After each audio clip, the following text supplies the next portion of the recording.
I now move into inviting Dr. Kimberly Green to the stage. She is the Global Director of Primary Healthcare for Perth, and Dr. Albert Komba, the Project Director for SAFEStart, onto the stage. They will then present to us the forward-looking approaches and adaptable, sustainable vertical transmission prevention program that address both existing and emerging, re-emerging infection disease. You're welcome. Thank you so much for the warm welcome. Yes, so, thank you. Oh, it feels good. After standing in that long line, that hot line, that felt really good. So thank you for registration. So yes, as was presented, Dr. Albert and I will be discussing some of the forward thinking and opportunities for us as we're speaking to integration, as Dr. Shafiq and many others have spoken to, and with real examples through Gambia, Malawi, and other countries. We'll be talking about some real life integration that's happening that includes HIV, syphilis, and hepatitis B as part of elimination of vertical transmission, but also goes more broadly than that. And so I want to pull back a little bit and just really think about where we are right now in terms of neonatal mortality. And so as you can see here, the difference between low-income countries and high-income countries related to neonatal mortality of all causes. Oh yeah. Yes, there you go, is significant. It'll take 80 years until the lines cross where neonatal mortality will be as low as it is in high-income countries. And so obviously there are a whole host of reasons for this, but major regions of course also relates to infectious diseases, including HIV, syphilis, and Hep B. So as we also think about stillbirths, you can see in the highlighted countries, this is just a selection of them, there are still extraordinarily high rates of stillbirth across a number of countries in the continent, as well as high rates of maternal deaths. So significant amount of work is needed more broadly in the antenatal care, interpartum, and postnatal care space. And so we think about antenatal care and postnatal care as this amazing opportunity for integration. In some countries, we have up to 90% of women who come one time for antenatal care. And in that one time, it presents this phenomenal opportunity to do as much screening, counseling, care, and health promotion as possible. And why does this matter? I think we all know, because it will help to reduce complications from pregnancy and childbirth, but also it will support reduction of stillbirths and perinatal mortality. And so as we think then more broadly about an overall life course approach, we think about integration, we think about the health and well-being of women, their newborns, their partners, and girls' health overall. The work that we're doing in HIV, and now thinking about HIV, syphilis, hepatitis B, really sits within this broader continuum of care that's essential to optimize health. And it stretches, of course, as part of pregnancy and childbirth, and as part of postnatal care, but through a lifetime.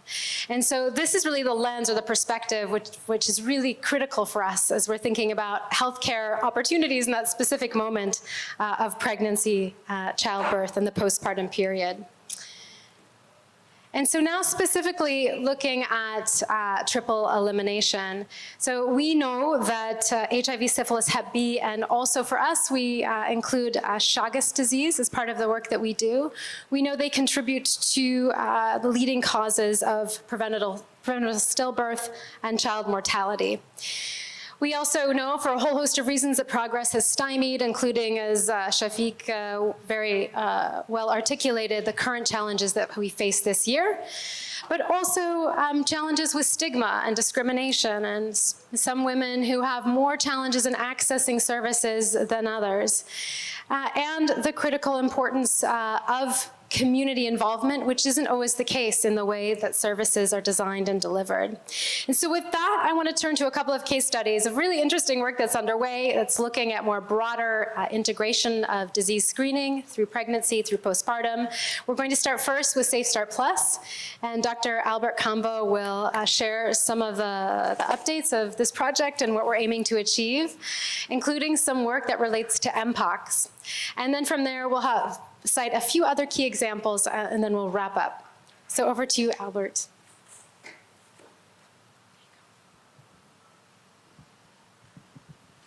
All right, thank you very much, Kim. I need those claps as well, because I was in a long line. Thank you. So it's upon the background that my colleague Kim just highlighted. This new project, SAFEStart Plus, was born. And basically, this is a UNITAID funded project led by PATH. And we have two co-leads. This is an international community of women living with HIV in East Africa, but also the World Hepatitis Alliance. SAFEStart Plus stands for a country and community-led scale-up of accessible, integrated, and family-centered elimination of vertical transmission services for a healthy start. And the project started in May 2025 and hoping to be extending up until 2029. So SAFEStart Plus project scope is sort of organized in 5 interlocked outputs. And the first output, which is really the core, this is a country-led EVT demand adoption and scale-up, enabled through strong community and stakeholder leadership and system strengthening.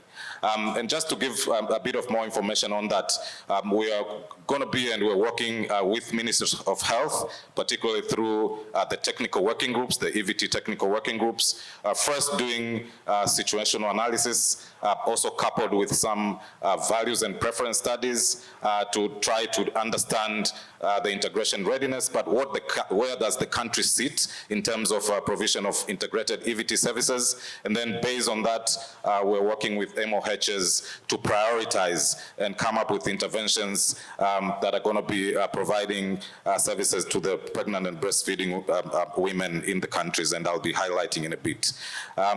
Output 2, this is focused on, as Kim mentioned, there are still evidence gaps with regards to EVT programming. So this is very much centered on evidence and learning generated on integrated EVT models of care. And that's through primarily on programmatic M&E, but also there's going to be targeted implementation science research integrated into the program activities and modeling, all with the goal to accelerate the demand and adoption of effective tools and differentiated packages of EVT services. And Dr. Akudo did mention a couple of examples. So what we'll be very privileged at doing in the countries that we are implementing the project is embed triplex RDTs, hepatitis B birth dose, but also TDF for prevention and treatment, and PrEP choices and syphilis, both diagnostics and treatment.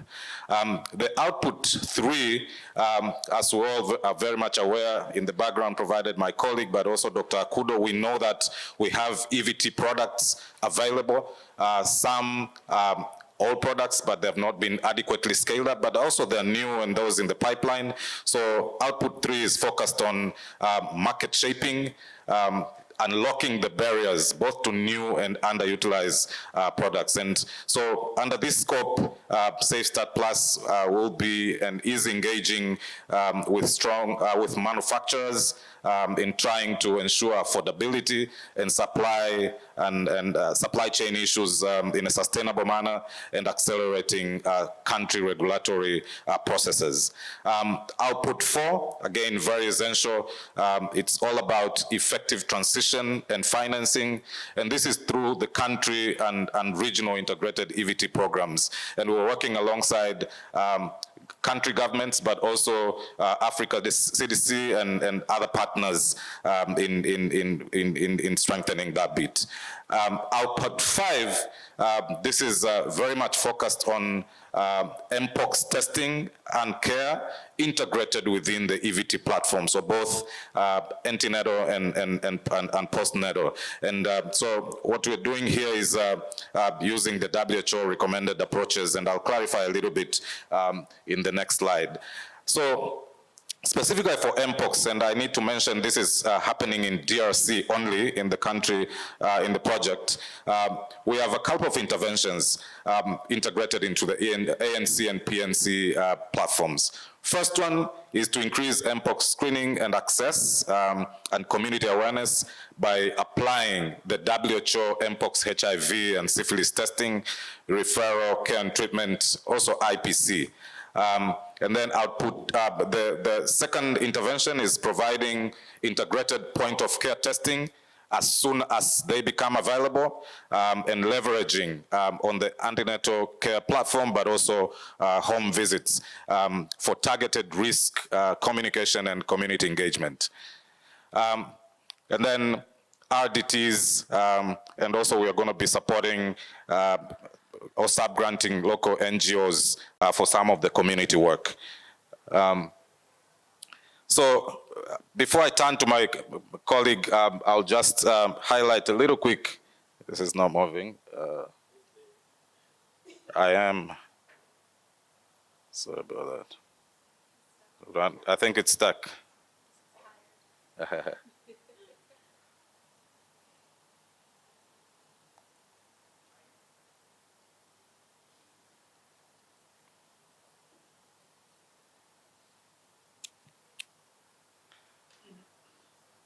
So probably as we're waiting for that, so as I get, I know we're running out of time.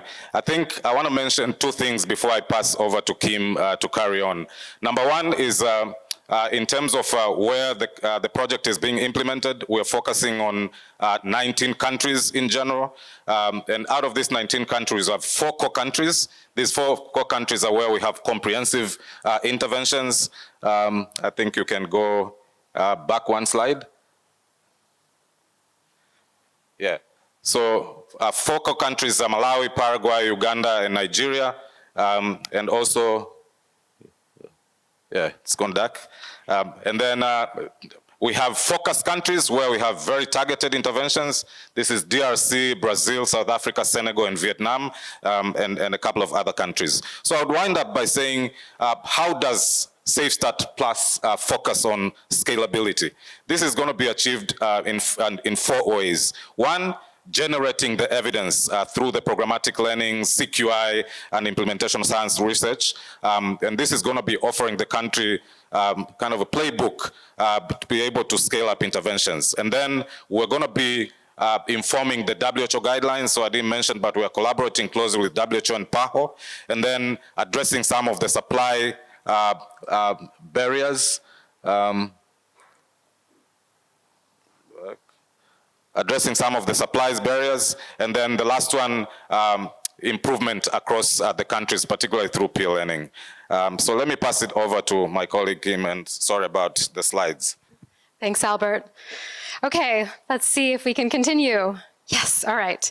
Yeah, so basically looking forward, we see opportunities. Obviously, there are a number of challenges, and we know what those are. But in terms of opportunities, pregnancy itself is an opportunity. Even with one ANC visit, it's an opportunity for combined screening, as we've spoken to. However, there are still a number of infections that are not routinely screened for in pregnancy or through the postpartum period that can result in very poor outcomes, including stillbirth, preterm delivery, low birth weight, and more. And so, as we've highlighted, this includes HPV, and we heard great examples about work that's happening in Gambia. It's happening in a number of other countries. There's finally screening that's happening for Hep B. There's greater access to Hep B birth dose, and there's greater access to treatment for chronic Hep B, but it's not enough. The screening coverage is very low, and so there's a tremendous amount of work that needs to be done there. But also for malaria. Malaria is it causes severe morbidity and mortality in pregnancy and for newborns, as well as bacterial STIs. We now have point-of-care platforms that are at the precipice of being ready, that are low cost, that would enable the diagnosis of gonorrhea, chlamydia, trich, that are portable and could be used in primary health care, could be used in community settings, likely to be used also in pharmacies, that would enable rapid screening and diagnoses on site, and then the ability to treat for bacterial STIs. So this is something that we really hope and do want to see more work done in, given the tremendous impact that STIs has in general on individuals, but also particularly in pregnancy with poor outcomes, as well as just generally UTIs and TB, which I think we don't talk often enough about in pregnancy. So with that, I wanted to share a very brief example of some work that's been done in Ghana, here working with the Ghana Health Service to take this broad lens, to really just look at how integration of screening overall can happen in pregnancy and to enhance ANC uptake through group ANC sessions. So I won't go into great detail, but just to say this work was fantastic because it resulted in overall screening of bacterial STIs and many other disease areas. There's some great training tools that are available for this work. Happy to share more about this. And also to flag maternal immunization, which is also an amazing opportunity to prevent disease in pregnancy. So key takeaways: focus on integration. This is a great opportunity for people-centered care for women, newborns, and partners. It's really key to look at bundled screening and services. We can't also forget preconception services and the importance of postnatal care, and community-delivered and private sector-delivered services are really essential for women who just aren't coming to public sector ANC. Thanks so much. Thank you.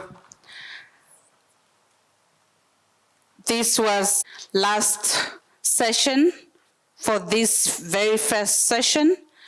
And I would like to take this opportunity to thank Dr. Kimberly for the great presentation and Dr. Albert. I am not sure if we have questions, but we are really behind time. But all the speakers will be here for conversation. Please approach them. And I would like to take this opportunity to say thank you so much for joining us, and also invite you tomorrow at 8:45 in this very same room for our next session. I would like to invite all the speakers on stage to please come and do a group picture.